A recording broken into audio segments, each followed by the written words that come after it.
Fine. Yeah. Okay. Yeah. How do I look? Pretty much okay. Okay. Great. Thanks for making some time for us today. Are you the fellow I talked to at BEA? Yes. Oh, okay. Yeah. Yeah. That's cool. Yeah. Yeah.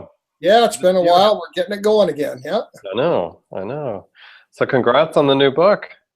Yes. Thank you. It's kind of took a long time to bring together, but it's here. Yeah. Yeah. Yeah. That's great. So tell me, you know, the TMS treatments that you underwent, happened some time ago, and this book is out now. Was it emotionally difficult to kind of recall all the details and everything that you went through? Well, some stuff was disturbing to recall, but mostly it's just been a gradual process of change. After doing it, I think I think that I've just been shaped by it, and it's been a thing that's evolved over time. So it wasn't overall a disturbing thing. Yeah. It's not like it was a bad experience. Right, right. So for people who don't know very much about TMS, explain just briefly how it works and why it helps the brain. The basic idea is that the brain is an electrical organ. It works by the transmission of electrical signals from one neuron to another, just like in a computer, you have microscopic wires on chips sending signals from the different pieces in the chip. So we use medications to change what you might call the conductivity or the responsiveness of certain circuits in the brain. And we eat food in order to generate electricity to charge up chemical batteries in the brain. But ultimately, the brain uses electricity for its functioning.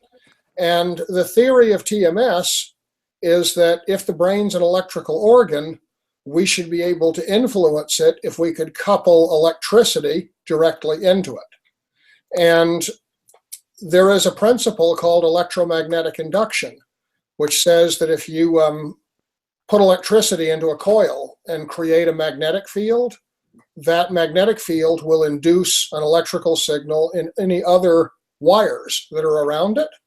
And that's like a science experiment, right? Where you take a coil of wire and you hook it to a battery and you make it move a meter needle. But you also can energize a coil and you can induce tiny signals in the brain.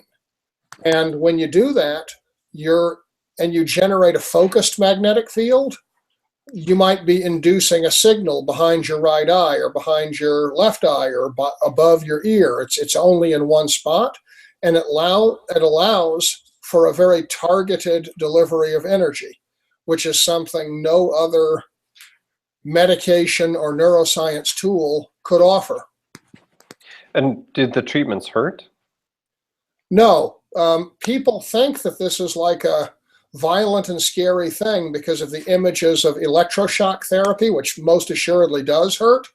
In the ECT therapy, they clamp electrodes on you and they essentially shoot a thunderbolt through your head, and it like burns out the circuits and causes them to reform. TMS is not like that at all. TMS uses tiny amounts of electrical energy to enhance or inhibit the function of small areas of the brain. And it's not something that's destructive, and it's not something that's painful. The awareness that you have of it is when they're doing TMS, you feel a kind of tapping on your head as the pulses fire. And if there are muscles in the vicinity of the coil, like if they do TMS on the side of your head, it would clench your jaw muscle, and it might cause you to have weird expressions while you're doing it. And it might feel weird, having the muscles twitch involuntarily, but it's not a painful thing.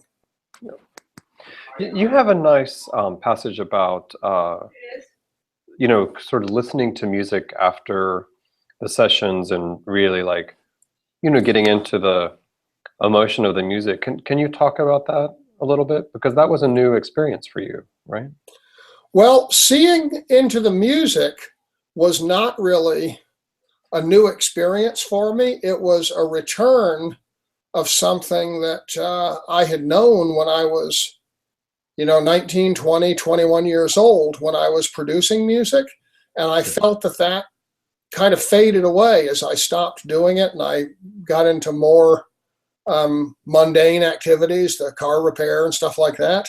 And to have it switched back on suddenly and unexpectedly was a really overwhelming thing.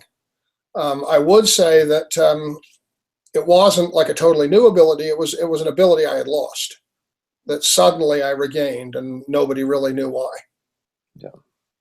But And you know so, what's interesting about that is that if you look on depression forums today, because now TMS is a treatment for depression, and there's a lot of people getting it around the country, people talk about enhanced sensitivity to music and color on those forums. So even though it was a striking thing for me, I'm not the only person who's now describing that. yeah. And so you were one of five sort of subjects at Harvard, right? And you write that you knew one of the fellow test subjects.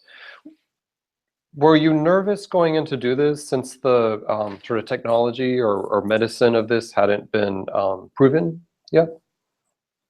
No, for some reason, I really wasn't nervous. I had really great faith in the scientists doing the work. I think that might have been because I had worked with powerful electromagnetic devices in my work with sound engineering and then in sonar and then in laser power systems. So the electrical side of it was not scary to me at all. I had been around high-powered pulsed electromagnets. That didn't scare me. I guess I was intrigued by it. So I was never frightened. And it's funny to me that so many people have this reaction like, wow, you must have been crazy. I would never do that. But, that just didn't occur to me. Yeah. And so do you recommend it to everyone who asks you about this, or?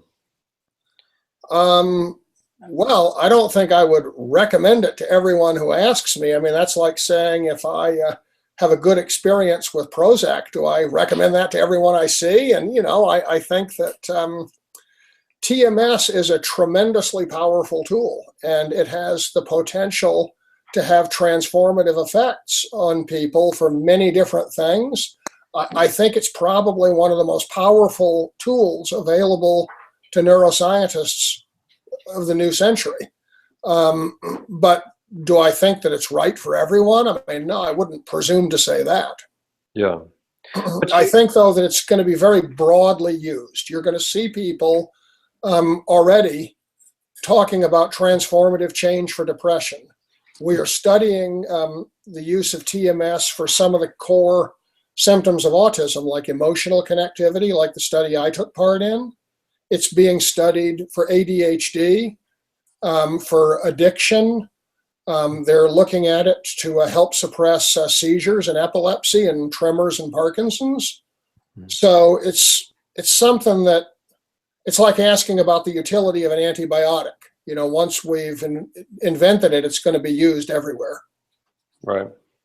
But, at this point, having become a bestseller and you publish, relatively frequently, are you tired of it? You must be asked every single question about autism that is under the sun, and I wonder if you ever get tired of that, or do you sort of enjoy that role?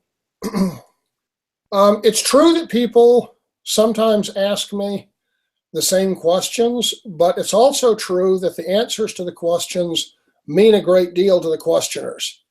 I think that if I were writing a book that people regarded as entertainment, it might be easy to dismiss it and say, well, I've answered enough questions, I'm not going to do that. But people are asking because they have vital concern for their own lives, the lives of their children or husbands or wives or whatever. And I think that to the extent I'm able to answer, I guess I feel that I have a duty to do that, and I should. Yeah. And so, no, I'm not generally troubled by that. Yeah. Great. Well, thanks so much. I've asked you all of my questions for today. Okay. So we'll get this ready to go at pub date, and I hope it has a lot of success for you. All right. Thanks a lot. Talk to Okay, you soon. have a Bye-bye. good day. Okay, bye-bye.